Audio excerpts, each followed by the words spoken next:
Thunder fans are raving about Isaiah Hartenstein as he is the perfect player and perfect fit in Oklahoma City, and he's going to be the reason the Thunder win the NBA championship this season. I'm not exaggerating. I think he is the key factor and the key decision that has, guaranteed the Thunder are going to win the finals this year. You can go ahead and book it. Come back to this video, 5-6 months down the line when the finals happen. He is the reason Oklahoma City will be the 2025 NBA champions of the world. I am dead serious about this. And there's multiple reasons. I found an article that definitely details it into, a great explanation there over by The Ringer. They're a trustworthy source. It's not like Bleacher Report or anything. It's The Ringer. It's a, very trustworthy source over there, along with going into his stats. Now he's been putting up so far this season. He's just been a fantastic player. He's been the perfect acquisition that Oklahoma City needed. All right. He's doing everything that they asked of him and above and beyond. He has played lights out and he has been putting up some insane numbers so far for the Thunder. So we're going to break all that down here today on Thunder Digest. Before we get into all of that, though, just a quick little thing, recognizing that around 67% of you guys watching these videos are not subscribed to the channel, but yet you keep on coming back on a regular basis. So I got to say, if you enjoy the content, you find yourself coming back on a regular basis, you want to support the channel, or if you're new to the channel, you like what we're doing and you want to support, but you don't know how, the best way to do so is by hitting that subscribe button. And also, we're doing the giveaway this weekend, Sunday, December 15th. It's the day of the giveaway. We're going to be giving away not one, not two, but 3 Loud Town Collective shirts. All right, we'll be selecting 3 subscribers that will win. They'll each win a shirt right there. You have to be subscribed to win it, obviously. Contest rules are in community posts. You can check that out. But with that out of the way, let's go ahead and get into talking about Isaiah Hartenstein for a little bit. How he really has made a huge impact in Oklahoma City so far. And he's one of the reasons that we haven't lost like 8 or 9 games yet. He's one of the main reasons we're in first place in the West, that we made it to the semifinals of the NBA Cup and potentially making it to the championship game of the NBA Cup in-season tournament. Being honest about that, he really is. And there's a lot of reasons that, it goes into that. So let's go ahead and take a look at the first piece of the article by The Ring over there by Zach Cram.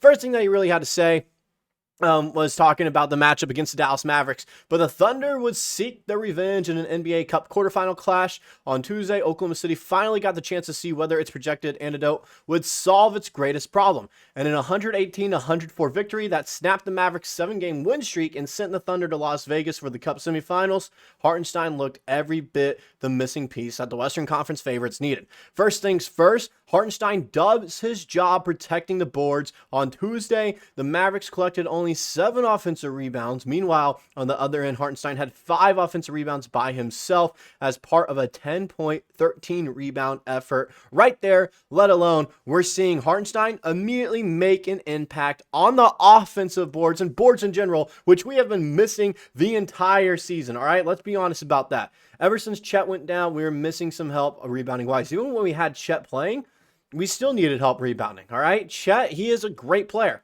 all right? He is what a modern-day center is supposed to be, all right? He's one of the best at his position at the moment.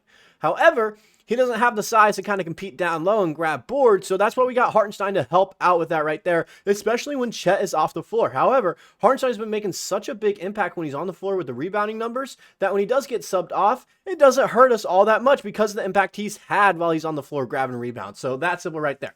The next part of the article that we're going to take a look at right here, boom. He had this to say, Zach had this to say, the Thunder still ranked just 28th in defensive rebounding rate this season, per Cleaning the Glass, just 1 spot up from last year, but that's a misleading figure because the Thunder have spent so much of the season playing without a true big man because of injuries to Hartenstein and Chet Holmgren, who have combined to play just 46% of OKC's minutes. When Hartenstein is on the court, OKC is now an above-average defensive rebounding team, ranking in the 67th percentile per Clean the Glass.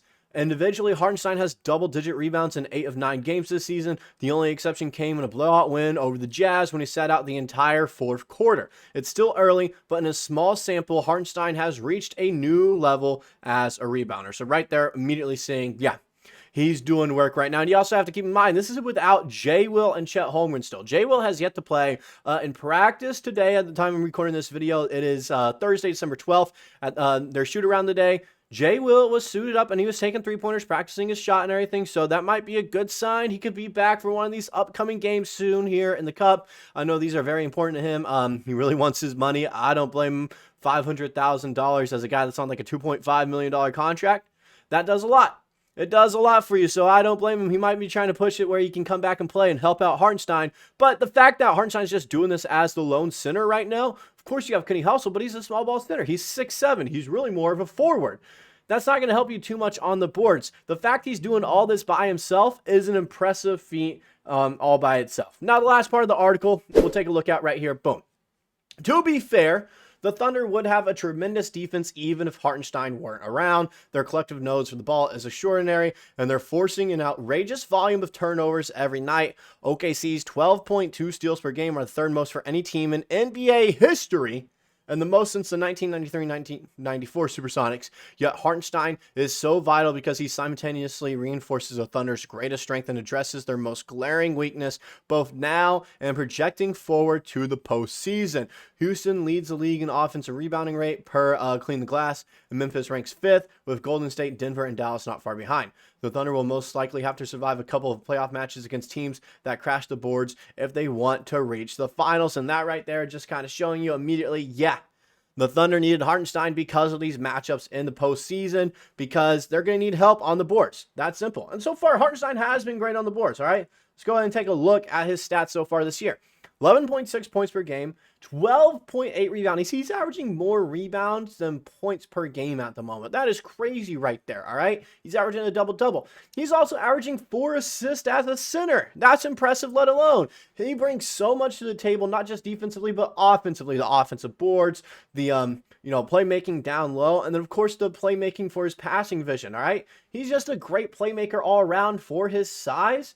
It's fantastic to have him on the team. He's also averaging a block a game and almost a steal per game as well. He was one of like 9 players last year that averaged a block and steal per game. He might do it again this season as well. Only 2 turnovers a game. He is fouling quite a bit, so it would be nice to get a center back like Jay will, in case we do get in foul trouble, to have a bigger body out there on the court. So that'd be nice. 55% from the field. Hasn't made a 3 yet, but he's taken like 4 threes so far this season, 4 or 5. So that's something to keep your eyes out on for when he eventually makes that 3-point shot and see if it's starting to fall down there. And then, just some, advanced statistics there. 78% of his 2s are assisted. His defensive box plus minus is 2.7. Pretty good stats right there. 7 foot, and he's still young. We're going to get him in the prime of his career, all right? He's starting to enter his prime right now. We're going to have him during his entire prime. That's going to be great for us going down the road, trying to win championships. It's just great to have him. It is. He has such a large impact that I think the entire community and fan base is recognizing, all right? And even people all across the basketball world are recognizing how much of an impact Hartenstein truly has for this Thunder team. Without Hartenstein, OKC probably has 9 losses right now. That's probably what happens. They'd be going through all this time without a center and having to make a desperation trade for a center already, all right? You would have already seen that, or another signing, so he could have size. We would not be where we are right now in the West without Hartenstein. We desperately needed to get him over this summer, and we got him, and it's a great move, a move that I don't think anyone is ever going to regret, because he is going to be the reason the Thunder win a championship, and you guys are recognizing that as well. He needed his praise, he needed that attention, and that's exactly what I thought we needed to do in this video. I think we did a good job of that. But that's all I got for this video. Let me know about some other guys that are kind of like unsung heroes right now on the Thunder that haven't really been getting recognition, So one guy that I feel like hasn't gotten as much recognition as he should is Cason Wallace. He's been playing great in a starting role. He's really stepped up his defensive game and his finishing ability. If his 3-point shot could just become a little bit more reliable. I know the percentages, are kind of lying to us. These past few games, he's really turned it up. But it's just been nice to see him on a consistent basis from 3. However, I do think he hasn't gotten as many of his flowers as he has deserved this season, as he has been one of the main defensive forces for this squad. So I got for this video. I'll see you guys in the next one.